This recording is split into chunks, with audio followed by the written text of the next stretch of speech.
So now we have looked at the login test.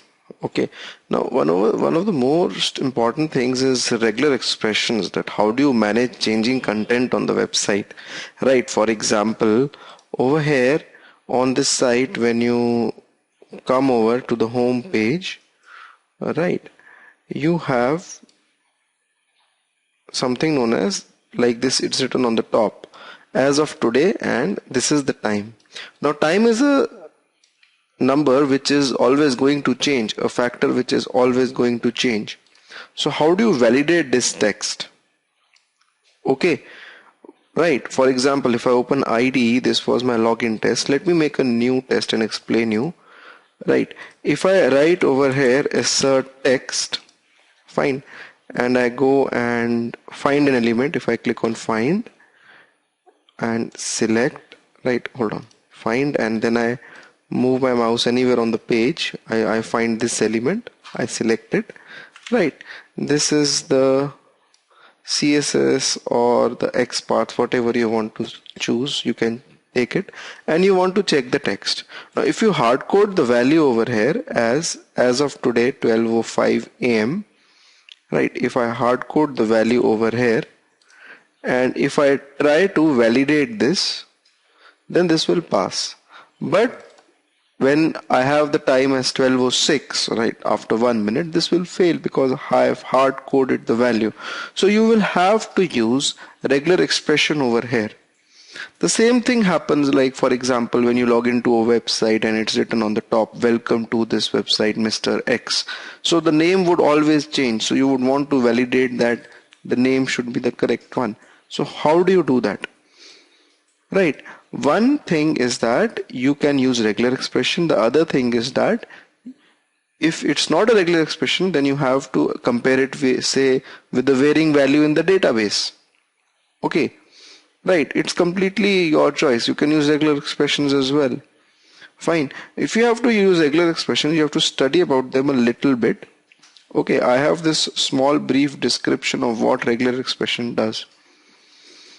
Okay, for example, if I write like this, A to Z in curly braces 2, what does this mean? Or if I write A to Z star, this means that any number of characters in lowercase. Okay, for example, if I have a text like this, quarterly performance, fine. Okay, if I take this text over here, if I select this quarterly performance in IDE, right, and I have the target, I can write assert text. Now suppose I have to write a regular expression to validate it. Now this text contains lower characters, English alphabet characters in lowercase as well as in uppercase. Okay, so what I can do is that I can write assert text, and in the value I can write regexp followed by a colon, fine, and A to Z in lowercase as well as A to Z in uppercase any number of times. This means that the text over here can contain lowercase characters A to Z and uppercase characters A to Z. Any star means any number of times. If I double click on this line, this passes, it's green in color, that means it's been validated. Okay, so if I write like this, A to Z and capital A to Z star, that means any number of lowercase or uppercase characters, right, of lower or upper case characters. Now you have to go down and drill a little bit more into regular expressions. Then, you know, in quarterly performance there is a blank space in between. Okay, there is a mandatory blank space in between. So what kind of expression can you write? You have to include a blank space. You have to tell IDE that the first word and then there is a second word separated by a blank space.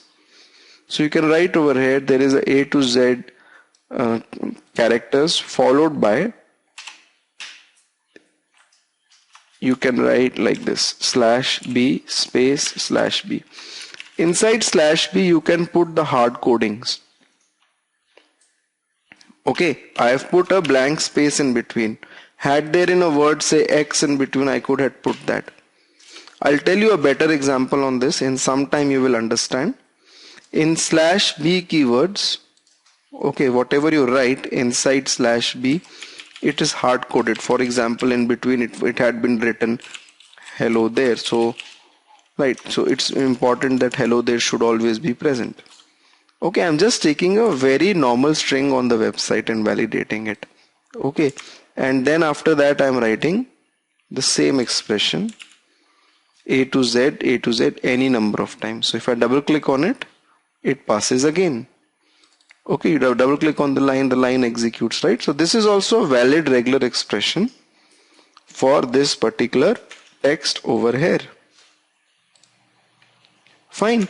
If we go forward in regular expression, then if you write like A to Z curly braces 2, that means that whatever word is coming up should have the letters from lower A to Z with exactly 2 characters. Okay, or if I write like this, then that means the word should have lower or uppercase A to Z characters with exactly 2 characters. For example, if I take up, say, the same quarterly performance over here, and or if I take up this particular word, choose your tour. Okay, let's take up something different. I'll take up IDE. I'll click on find. Go to, hold on.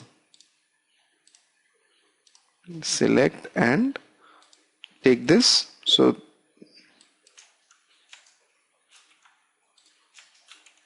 hold on,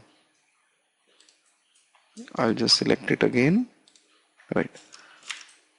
So this is the target, and you can write assert text again on it, right? Now this is not a changing text, but I'm just giving you a simple example. Always the text would always be choose your tour, but I'm just giving you a simple example. Now in this particular English word, right, 1 2 3 4, fifth is the blank space, 6 7 8 9 10 11 12 13 14 15 16, there are 16 characters including 2 blank spaces. Okay, so what you can do is that you can, if you write like this over here, regular expression colon A to Z and in the curly braces I'll write 15. Fine. Okay, when I double click on it, it fails. Why it fails? Because most probably there is a blank space in between as well. If you look at this log, it says that choose your tour did not match a regular expression. Just a minute. Right. So you have to be a little wary about or a little careful about the spaces as well. Fine. I'll come over to that. I'll come over to everything. Okay, just hold on. Right. So if you are writing curly braces too, then you should have a word. Okay, that word should have that much, you can say, characters. Okay, in whatever characters which you specify. If you write 2,5, if you write like this, that means this string can contain characters from lower A to Z, upper alphabets, and numbers from 0 to 9. And 2,5 means that minimum 2 to maximum 5 characters can be there. Okay, it can be like A, B, C, it can be like A, B as well, it can be like A, B, something, a number, right? 5 characters. Alright, fine. Or it can start with a number as well. It can be 5 numbers only. It can be completely anything. Right. If I, after comma, if I don't put any final number, right? That means that minimum two characters or numbers should be there to any, and then there is no limit. Okay, so if you have to, if you have a string, a very long string, the length keeps on varying or something, so you can put it like this. Okay, now there are two symbols. There is one symbol, this symbol, it denotes the starting of string, and a symbol like dollar which denotes the ending of string. Now how do they work? Okay, how do they work? Let me talk about them. For example, if you have a regular expression like this, that means this symbol means that my regular expression is starting with characters from lower a to z and 4. That means you have to have 4 a to z characters at the beginning of the string, and at the ending, this is the dollar. Dollar means the ending of the string. At the ending part, you can have numbers, minimum 2 numbers to maximum 5. Okay, so that means that you can have a string something like A, B, C, D. This is mandatory. 4 characters are mandatory. After that, okay, after that, you should have numbers, minimum 2 numbers like 22, or there can be 3 numbers, or there can be 4 numbers, or there can be 5 numbers. Okay, 2 to 5 numbers in the end of the string. So a string like this will be valid string. Okay, right. So this expression over here means that starting with A to Z, 4 characters are mandatory, and numbers from 0 to 9, minimum 2 numbers, and maximum there can be any number of numbers. I have not put a final number over here, 8 or 9, I am not putting that. If you just leave it like this, followed by initial, the minimum amount of numbers you want, right? And you don't give a final value, so it becomes any. Alright, so you can use regular expressions based on these fundamentals. Okay, now coming over to this. Coming over to choose your tour. Okay, if I write a regular expression like this, because that one was not working, if I write like this, that it is starting with characters from A to Z and upper A to Z maybe, right, and any number of times, and if I double click on it, it passes. Obviously the string is starting with the word choose, which contains lower as well as uppercase characters. Okay, right, and after that there is a blank space, so you write /b, give a blank space /b. Okay, and your tour, so your is another word, so you can write the same pattern over here as well, right? Any characters from lower upper, right? Double click on it, it fails. Why does it fail? Okay, hold on. Why is it failing? Fine, because you know, you should not be putting this conical bracket over here. Sorry, not the conical, this symbol, this symbol you should not be putting it over here. This has to be in the beginning of the string. This marks the beginning of the string. Okay, and if you double click, it does work. If I put a $sign in the end, $sign means the end of the string. If I double click, it fails, because this is not the end of the string. There is one more word over here. So you can give /b/b, same sign again, and then a $sign. Okay, and when you double click, it passes. Right, now had the word say choose be or the word tour be changing. Okay, suppose today you get choose your tour, tomorrow you can get, for example, choose your space, or choose your lead, or choose your any particular word which you are getting. Suppose this, I'm just taking a hypothetical example. Suppose the last word tour is changing every time you log in into the application. Then you can make a different regular expression over here. Okay, I'll just keep this regular expression out here, fine, so that you can refer it after the class. You can download all the notes and all as well. The download link is in your account. Okay, now over here, if you have that particular scenario, then what you can do is that you can just type choose your, first of all, in /b you can write choose space the word your, y is in uppercase. Yes. Whatever you write in /b, it is hard coded. That means it is always there. Now the stuff which is after this, there's a blank space, and then there can be any characters between A to Z any number of times. Okay, also A to capital Z. Alright, so when you double click on it, it passes. So if the ending characters had been varying, okay, the tour had been varying, then I would have written an XPath like this as well. It passes in this case as well because obviously, right, it's but justified, right? Okay, now coming over to another symbol like this, for example, $184, 500. Okay, suppose, look, this is the number, it will keep on changing, right? For every login or after every login, it might change.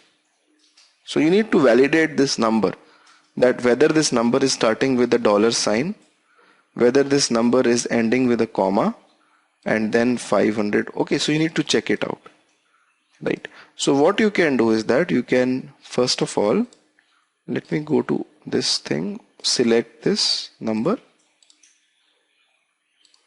Okay, I'm giving you few examples on regular expressions, right? That will help you. Okay, so this is the XPath, and you can write assert text, and now always you have to start with regexp followed by colon. Now how do you write the regular expression for this? Okay, to write the regular expression, you have to say this number is starting with $sign. So you can write over here, it starts with sign and then /b $. It is hard coded. So if I double click on it, it fails. Now why is it failing? Okay, it's failing because $, is again a sign of regular expressions. I just cannot hard code it in between /b symbols. You just cannot put it like that. Okay, $, as I told you earlier as well, $ marks the ending of the string. It is a command of regular expression itself. So you just cannot put it over here. So for special signs, you need to put them like this. In square brackets, you put $. That means the string is starting with the $ character. So double click on it, it passes. Okay, right. So if I double click, it passes. Now after the $sign, you have a 3-digit number followed by a comma and then a 3-digit number. Okay, right. So what do? Alright, so let me write first a very simple kind of regular expression which will validate 6 characters. Okay, so what I can do is that I can write over here numbers from 0 to 9 exactly 3 times, and then there is a comma. Okay, and then again numbers from 0 to 9 exactly 3 times. So curly braces, they signify, what do they signify?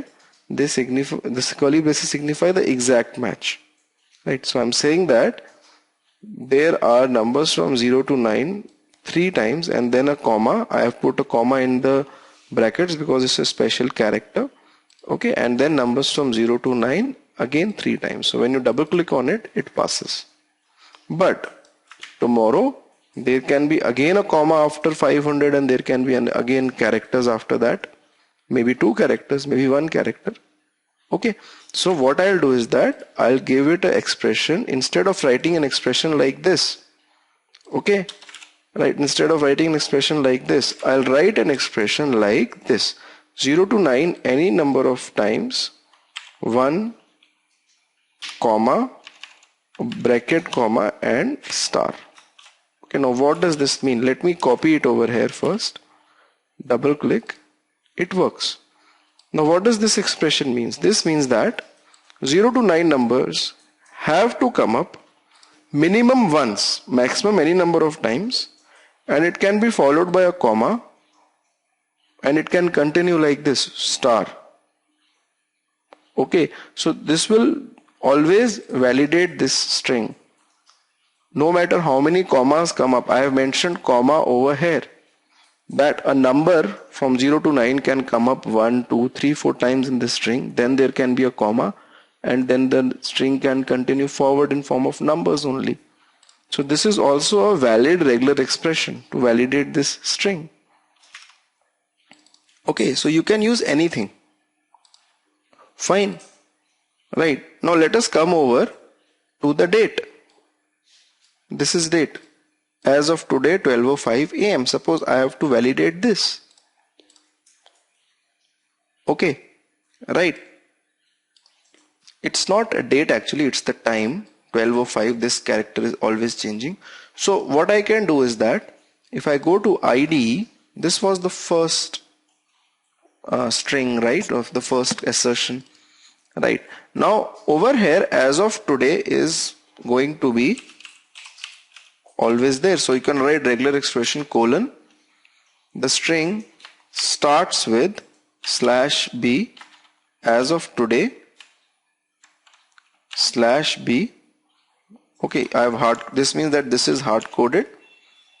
Okay, then the AM is also hard coded /b and /b.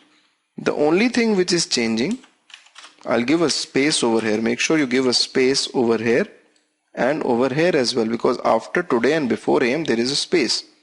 Now this number is changing. Okay, so there are two numbers followed by a colon, and then there are two numbers again. Right, so I'll write an expression like this, that 0 to 9 numbers, it has to be in square brackets, 0 to 9 numbers exactly 2 times. Okay, then a special character colon is there, and then again 0 to 9 exactly 2 times. So it doesn't matter if it is 1 AM, it will be 0 1 0 0. Okay, so always 2 characters will be there. Okay, so if I double click, it passes. That means it's able to validate the string. Okay, so first the R's will come, 2 characters of numbers, and then the minutes will come. In between there will be a colon.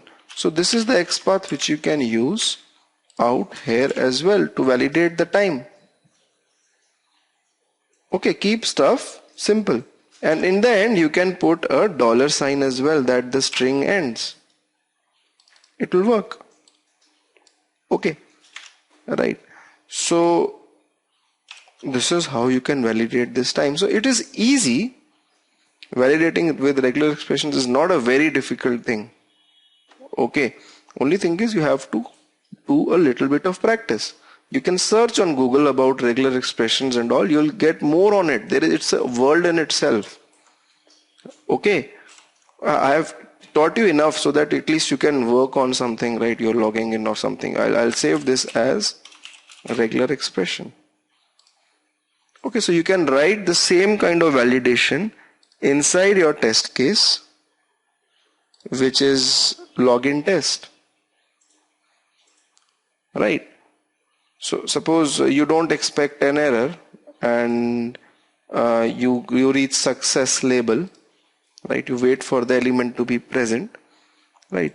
And then you can insert a command. You can insert the same command over here, that assert this text. You can check the date. Out here in login test, you can put this command. Okay, so this will always work. Alright, so this is login test. Now coming over to the next test case, okay, which is hold on, I'll make a new test, which is creation of a lead. That how to create a lead. If you go to lead, what is a lead? A lead is you can say someone who is interested in buying your project, okay, or buying your product. Fine. So this is a sales application. It's for sales guy, right? The name is salesforce.com.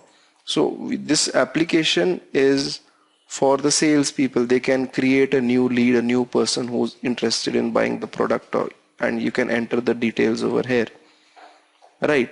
Okay. Now, if you look at the elements out here, for example, if I look at this text field over here or a drop down over here, you'll see an XPath like this. Okay, the problem with this XPath is it looks good, fine, but most probably the problem is this number. This number, the ID is a number and it might change in future. Okay, right. So tomorrow if you open this website on a new browser, you might find the number to be some other 4-digit number. Something like this. And if you use this XPath in your IDE code, this will not work. So over here the element is not changing, element is same, this is a drop down, right? But the number itself, the ID of the element is changing constantly. So there are two solutions for it. Either you take some other XPath, because IDE always gives you option to take some other XPath or some other identification mechanism, or you can use inbuilt XPath functions for this. You cannot use regular expressions in XPaths. That is not possible. Using regular expressions in XPaths is not at all possible. Okay, you have some internal XPath functions which you can use, and there are two functions. Okay, now sometimes what happens is that in the application, the element can be something like this. Suppose there is a link whose I'm just taking a hypothetical scenario with this, whose ID is XYZ and then there is a number. So the ending part of the XPath, it keeps on varying. The initial part of the ID is constant. Over here, I'm not sure what is varying. Okay, but I'm just taking an example, 3 examples. The other one is that the starting part, it keeps on varying. This number will keep on varying. Whenever you open the website, you'll find that the ID of the element, this number varies and this number keeps the same. For example, there is a website known as yahoo.com. Okay, everybody must be knowing about Yahoo. So if you go to yahoo.com, you will see, if you open Firebug, hold on. If I investigate this field, this is a search box. Okay, if I type in hello inside it, you get some auto suggestions, and if you look at every auto suggestion has an ID like this. Now I know from my experience, today the ID is this, tomorrow it will change. This number changes in the end. So what is the solution? What is the solution to read the text, suppose hello lyrics over here? Okay, right, this is the same problem which I am discussing. And sometimes what happens is that the XPath varies like this, that the starting and the ending is varying, and in between whatever you write is constant XYZ. And sometimes what happens is the complete XPath varies. There is a number or something. Okay, it keeps on changing every time you load the page or every time you close the browser and log into the website. Okay, so there are 4 scenarios. Apart from this, you will not find anything else.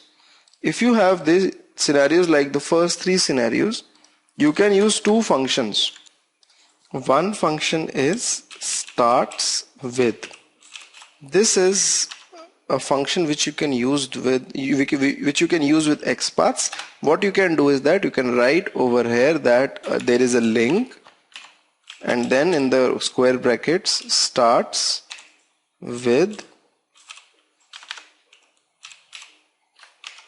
and in the round brackets you need to write @ID, XYZ.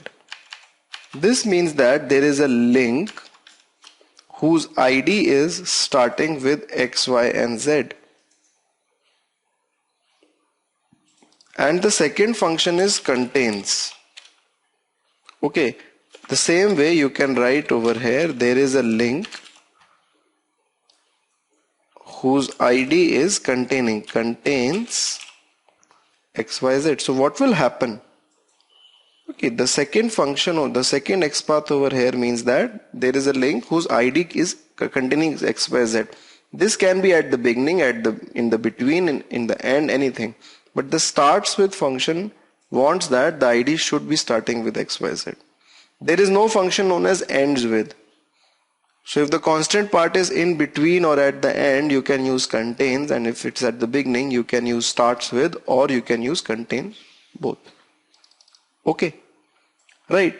So these are the two functions, and they'll be helpful, right? For example, in Yahoo only, if you have an XPath like this, where the ID is constant in between, this part is constant and this part is varying.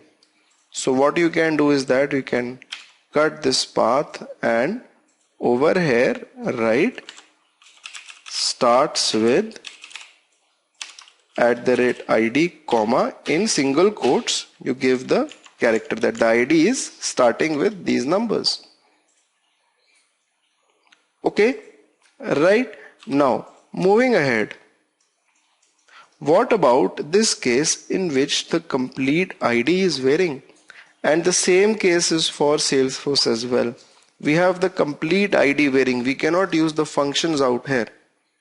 We cannot use the inbuilt functions. So out here you will have to use different XPaths, different identification mechanisms. For example, if I go to this test and the new test, which is create lead, I'm just talking about the difficulties which we are going to face in this test. Then we'll start building the test as well. So over here I'll click on select and go to the web page and select this text box or the drop down. Right, what will happen is that you see it's taken an XPath like this. You can also take this XPath, or there are many other ways. You can take this XPath, but over here the ID is coming up, so you will have to actually refrain from using this. Okay, so you can use this XPath. Right, so you have got different options given by ID, or you can also make your own customized XPaths. Building your own customized XPaths I've shown in video 13. Okay, now let's start with this test case. You need to create a lead and then you need to validate whether the lead is created or not. So we are doing this test case. Okay, so this test case uses variable XPaths and all. Right, now let us move. So what I'll do is that I will first of all write a loop, because for this test case the data has to be read from the XML file. Right, so I'll write the loop similar to login test. Right, we had the load test data command, so I'll give that command over here, load test data for the create lead test. Fine, double click on it, it works. That means it's working fine. Then you write a while loop test data dot end of file till the time you have not read all the data for the create lead test. Hold on just a minute. This is your user extensions.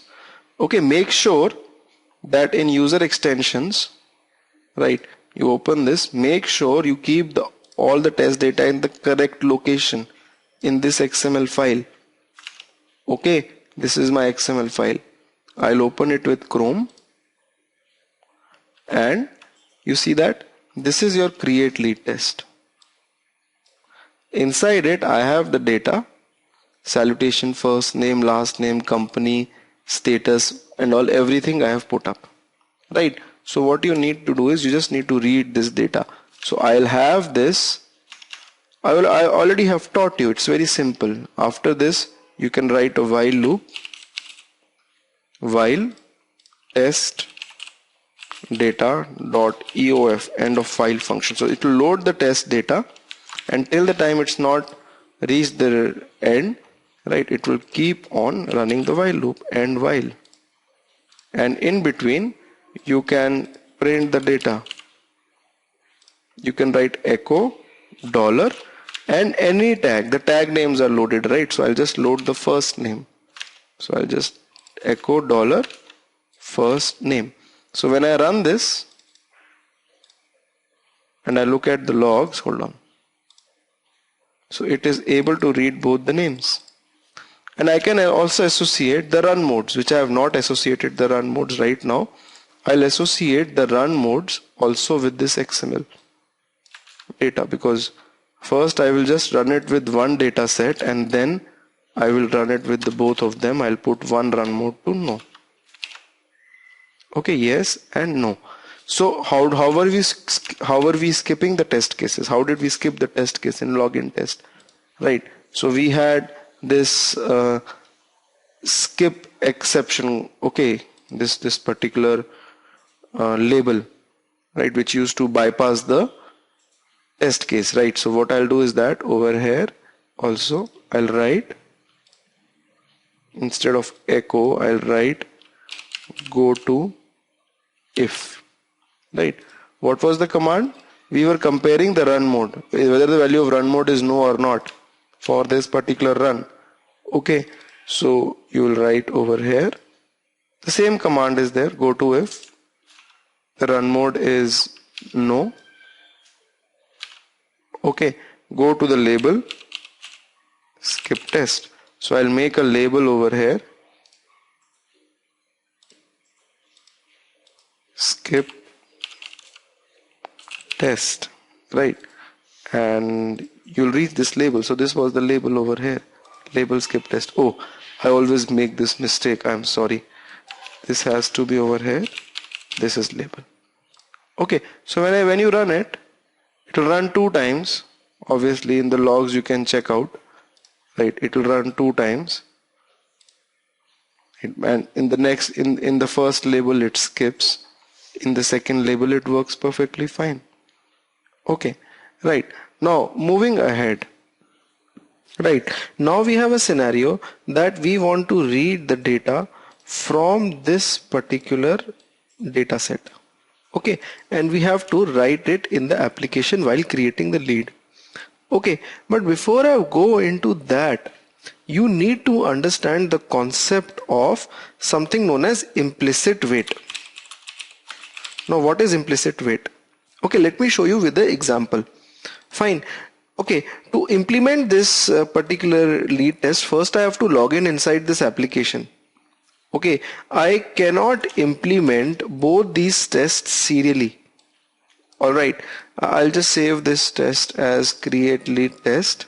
Okay, so what will happen is that I have to run both the tests independently. I cannot say that after logging into the application from login test I'll implement the create lead, because if the login test fails, then what will happen to create lead? So I will start both the tests on new browsers.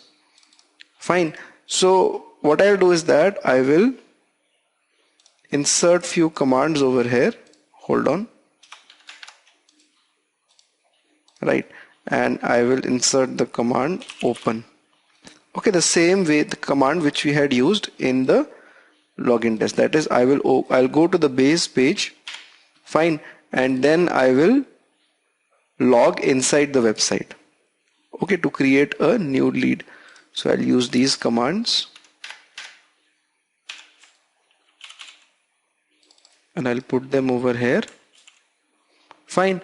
And after entering username, I will put a username. I'll hard code the value, because over here my main motive is not to test the login. Over here my main motive is to create a lead after logging in inside the website.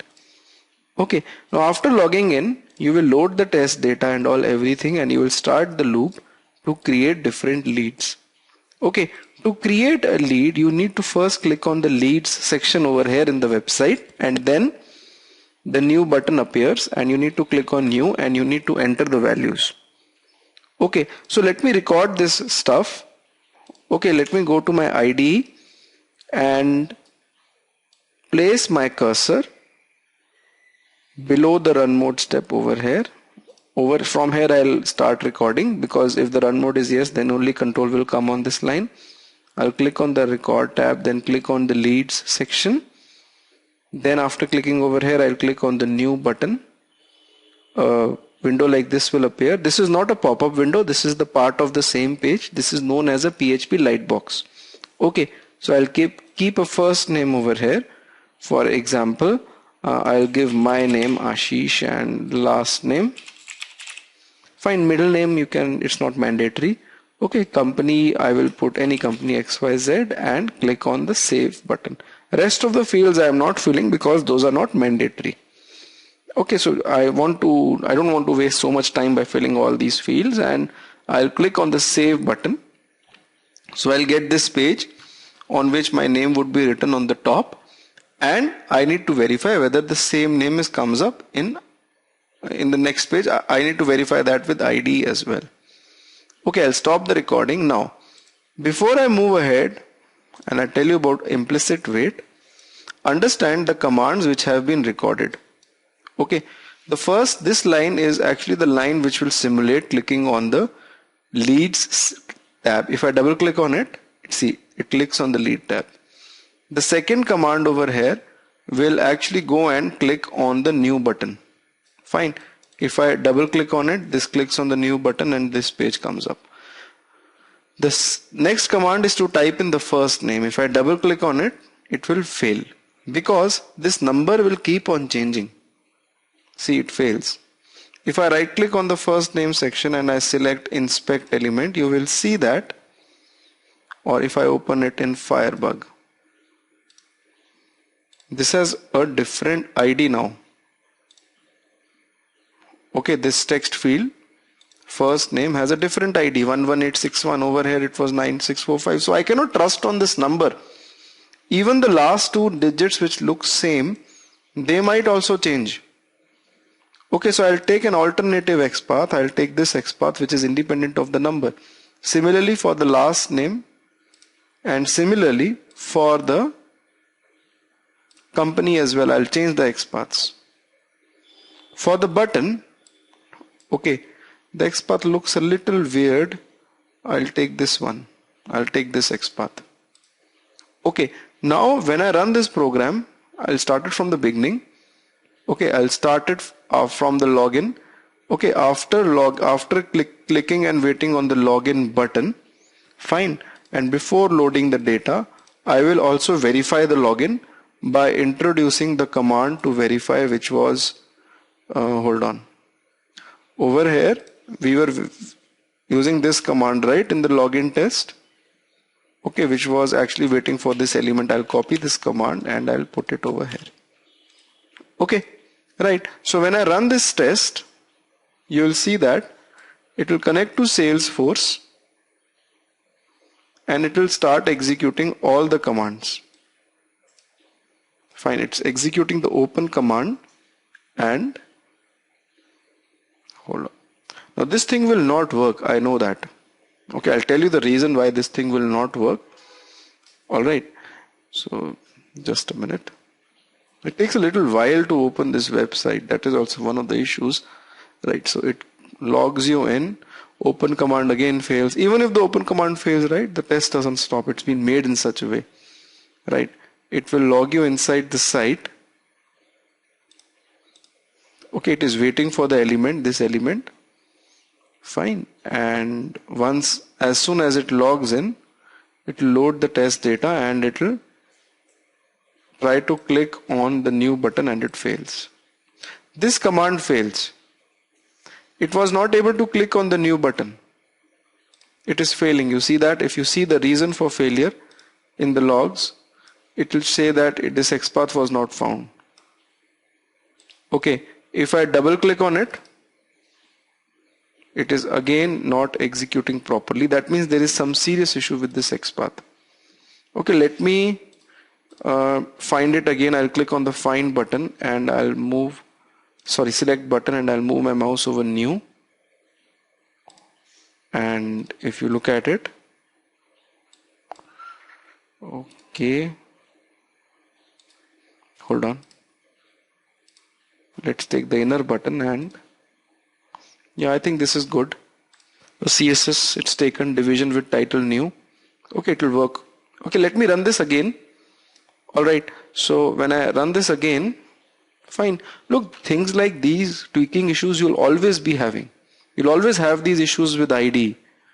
Alright, it's not a very clean tool. In WebDriver, you write a script, it works once, it will work next time as well. But in IDE, it gives an issue. Sometimes people use this fast and slow scroller to slow down their scripts so that they don't get issues and all.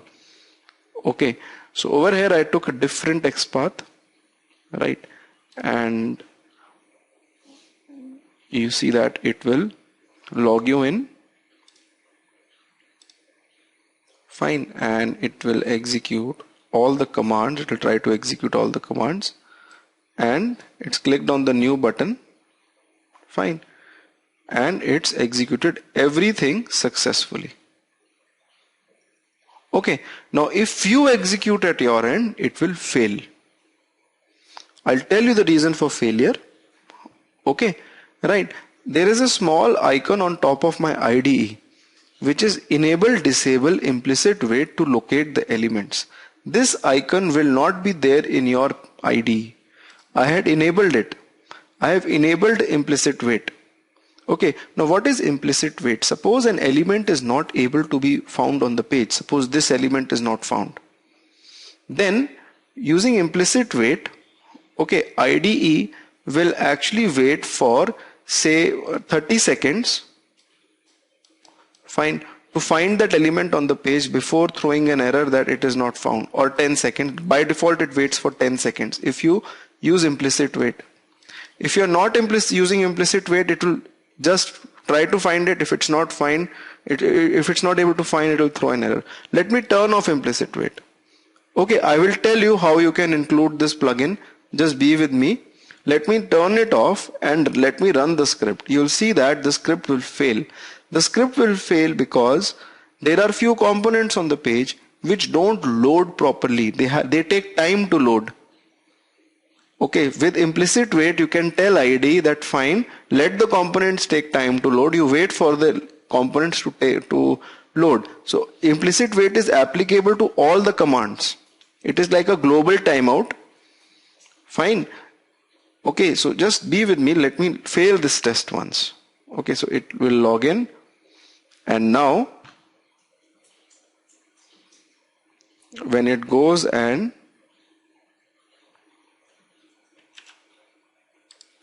hold on, it's loading the page.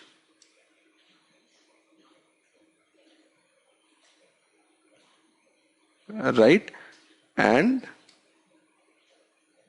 hold on, it loads and it fails on this line. It's not able to click on the new button now. Why is it not able to click? This is because if you look at it carefully, if I click on the leads tab, then the page never loads. Okay, I cannot use the command. Even if I use the command click and wait over here, okay, if I use the command click and wait, this will also not work, because if I click on the leads tab, the page never loads. It's an Ajax based website. Okay, all the calls are internal. There is no loading of the page when I'm clicking on these left hand bar menu items. Okay, so what happens is that if I click on leads tab, it takes a little while for the next page to load, and Selenium fails the script in between, saying that it's not able to find the next element. So the solution with us is either to use, again, wait for element to be present over here in between and wait till the presence of this element, right? But how much time, how many times can I give this command wait for element to be present, wait for element to be present? There has to be some global timeout. Okay, right. Sometimes people use this command known as pause. This will pause the program, and you can give the timeout in milliseconds like 10,000. So this will mandatorily pause the program for 10 seconds. But this is not good, because even if the element is available in the 6th second, okay, you cannot use it. You have to mandatorily hold the execution for 10 seconds. And how many pauses can you give? Giving a pause for once, twice, thrice is fine, but you cannot give a pause for 10 seconds, right, for like around 10 or 12 times in a program. You cannot do it. Okay, so we have the concept of implicit wait. What implicit wait tells you is that, fine, if you're not able to find the element, you can wait for certain timeout, say 10 seconds for that element. And if the element is found in the 5th second, you use it and you move forward. Implicit wait is a modified form of pausing the program. Okay, right. Pause is like mandatorily waiting, but implicit wait is like once you find the element, you use it and move forward. If you're not able to find the element in say 10 seconds, then throw an error. Okay, while starting a program, you can give the implicit wait timeout. You can give the time set implicit wait. You can give this command. This command will not be available with you in IDE. I'll tell you how to install this plugin. Just be with me first. Okay, so set implicit wait command you can use, and you can give the target as 5,000. Say 5,000 means 5 seconds. So whenever Selenium is not able to find, whenever IDE is not able to find any element, it will wait for maximum 5 seconds, keep on polling the page, right? It will keep on polling the page, and as soon as it finds it, it will move ahead. Otherwise, after 5 seconds, it will throw an error. So this is a global timeout applicable to all the commands. If you don't give it, then by default you can enable the implicit wait, and by default the timeout is 10 seconds. Okay, you can install this plugin from the Selenium website. You can go to seleniumhq.org and you can go to, hold on, out here you can go to the download section, and under download section scroll down, you will see Selenium IDE and then the plugins for IDE. In the plugins you will see the implicit wait plugin. You can go to the project page over here as well. Over here you'll get the detailed description of this, or you can download it from the download link. It gets added onto IDE. Please make sure you open this page on Mozilla. Okay, because obviously it has to be added in Mozilla. You have to restart it. Okay, click on the button add to Firefox and all, and it will be added. You'll see this icon coming up. So generally what I do is that I switch this in implicit wait and then I execute my program. And if I switch on this, then obviously we have seen it creates the lead successfully. Fine. So when I'm switching it on and I run it, it will work perfectly fine. Okay, right. Now moving ahead, we don't need to read the data like this. We need to read the data from our XML file, and for which we have already done the provisioning. We are loading the test data and everything for create lead test. Okay, it is also executing behind the scenes. Yes, it's logged you in. Let it execute. Fine. With implicit wait turned on. Fine. It is executing, and okay, it's not even able to open the website. It's okay. The Salesforce is not loading. It's okay. That's not a problem. But now we'll be reading the data from our XML. Fine. What we will be doing is that we will write over here, instead of the first name, we'll write $, and we will give the tag name, first name,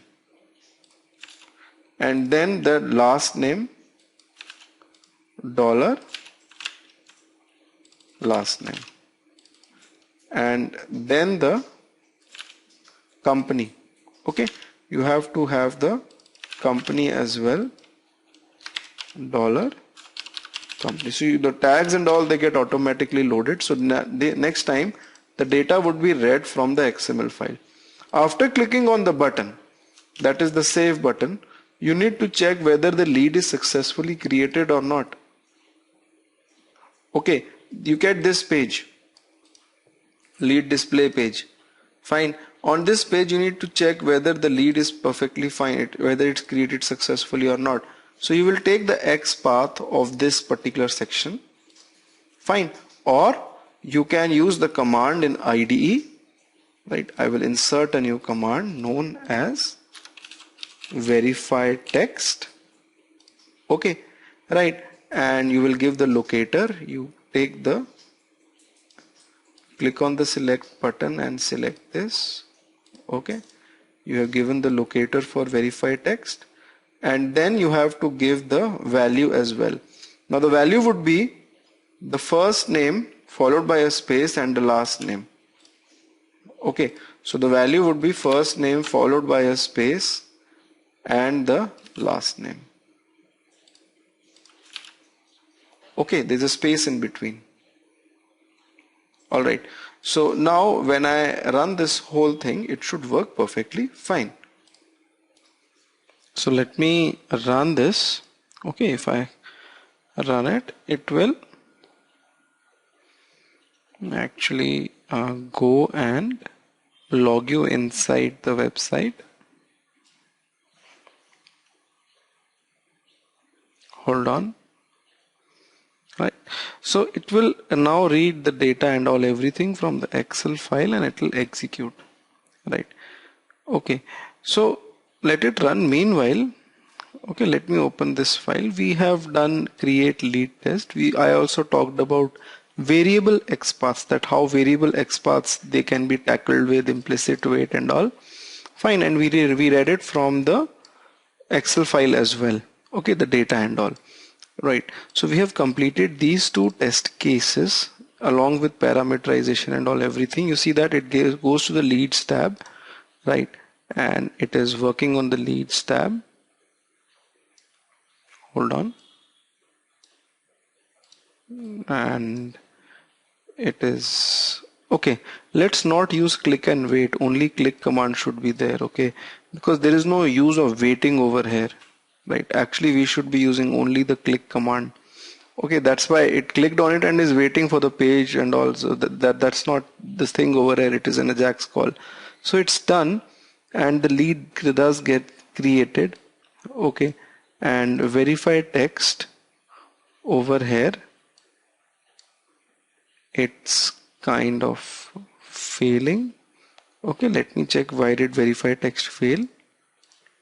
Alright, it had to get the first and the last name Tom Hanks, and in the logs if you see okay, hold on just 1 minute. In the end, fire path matching node not found. Okay, it's not able to find this node. Okay, that's not a problem. Fine, let me go and try to find this again. This is the stuff, and h1/span. Okay, right, this is working now. If I'm double clicking on it, it is working. So we had a wrong XPath over here, probably we had to get the right one. Okay, it's a h1 tag, and under that it's a span. If I look at it in Firebug, yeah, this is a span inside h1 tag. Okay, we have the right XPath now. Alright, so anyways, it will work fine, right, next time when I run it. So we can run it with multiple sets of data as well. If I keep the run mode for the next set of data, it will also work with that.